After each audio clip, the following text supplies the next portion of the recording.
So, Jim, I know you want to hate me, and I don't fully understand it, but I can tell you this. The vehicle doesn't do what was originally agreed. From the outset, the most important part was pretty simple: to get the light show and the music show working as spec'd out. The alarm was all secondary, but I can tell you this: the alarm is currently triggered, and I will show you on the first. I will turn the lights off, and the music is actually turned on, but the lights were on, and this button, I'm not sure what that does. I think that actually does the alarm. I'm not sure why we'd ever put a button there to trigger the alarm there. The actual, because people press their knee against it all the time and the alarm starts going off. But I'm going to press the alarm. So the alarm is pressed, and it shows hood open on the alarm, even though clearly the hood is not open. People are working on the vehicle, and if it's working properly, within 15 seconds, having broken the plane, the music would come on, and the lights would come on. Preferably, as you know, we talked about this at length. The lights would be delayed after the music, but you, even though had plenty of time, I don't think you ever solved that. But I can tell you, I'm breaking the plane, the alarm's on, the music's off. All I could understand is possibly the MP3 player has again lost its charge in there, but the light should turn on nonetheless, and they should move presumably with my voice. Now, we've tried this with the, when it was properly charged, and we go in there and it just doesn't work, and you still have a track. It was the original track that I provided you with my voice saying, "I am the Pocket Man, here's the Pocket Man song." You'll recall that, the intent was to have a single 12-minute song that played in 4-minute increments, and I've never been able to find that happening. To be clear, that was the only thing that I wanted, was that to occur.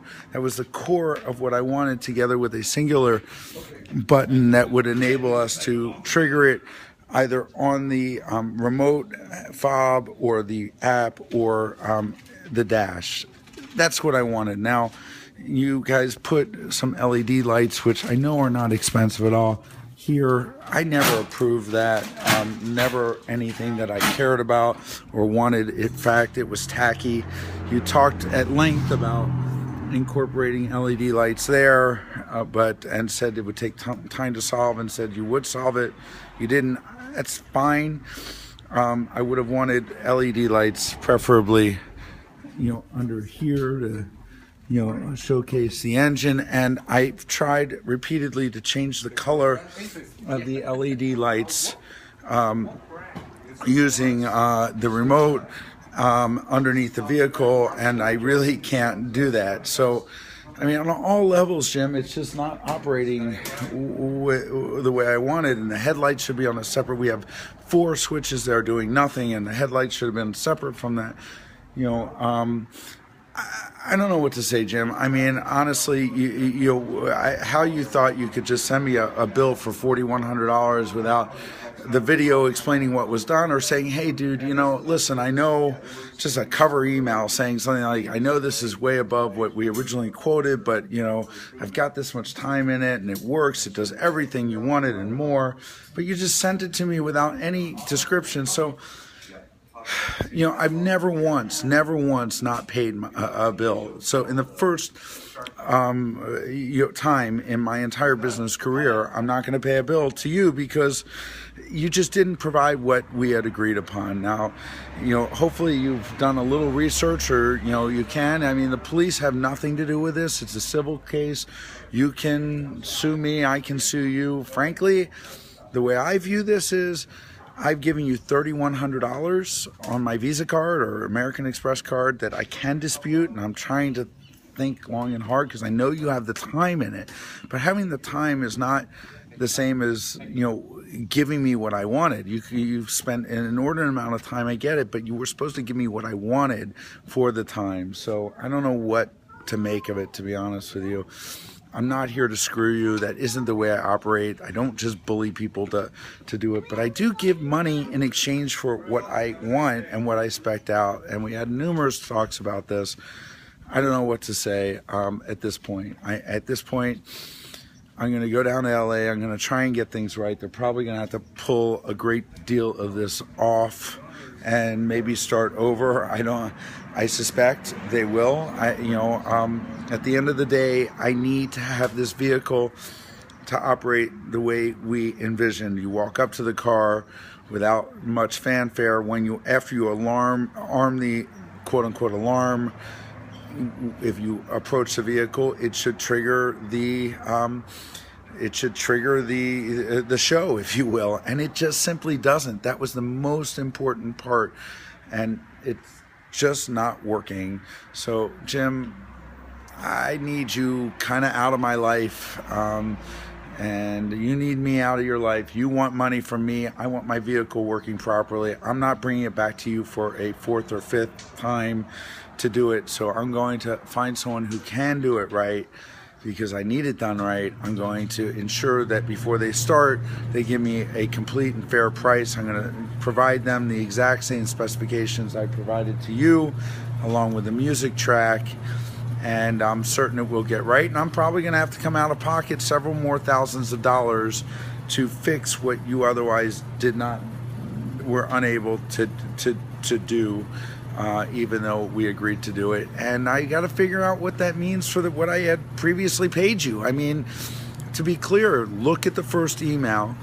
There were some minor changes that, we changed, like wiring, from the hood bumper to the glove box. That was out of spec. There was,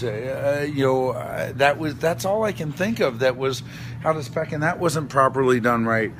You foolishly chose to put those holes, going forward rather than reverse, and therefore causing a problem for us with, when they're not plugged in. It just really wasn't thought through, and you're going to say you didn't give me enough time. You give me enough time. I mean, dude, as your bill reflects, you've had more time on this vehicle than possible, and your bill doesn't even reflect all the time that you were supposed to have put in, the days it was brought back to you.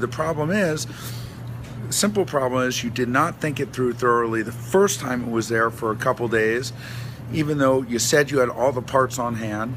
And the second and third and fourth time, you still didn't think it through or manage it.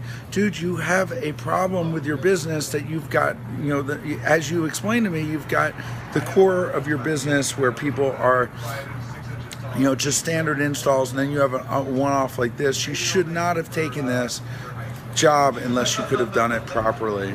So I'm not sure why I'm sending it to you, but I'm just telling you, dude, I've never once not paid my bill. Never once. Steve, in his case, by comparison, everything he did, he had to undo, and he's paying me back 100% of what I paid to him, over $4,000. He's also come out of pocket, to Spirit Motorcycle to buy parts a couple $1,000 because he fucking realized that he fucked up. But he did the right thing. He was a man. He did the right thing, or he's doing the right thing. I suggest you consider, simply stated, look at two individuals, one who gave money to achieve a desired end result, and that was a show that could be performed readily by anyone, that didn't have user errors and had some documentation so I knew what was going on and I could troubleshoot it. And to a guy who spent an inordinate amount of time and never produced the desired results. I'm out of here. Bye.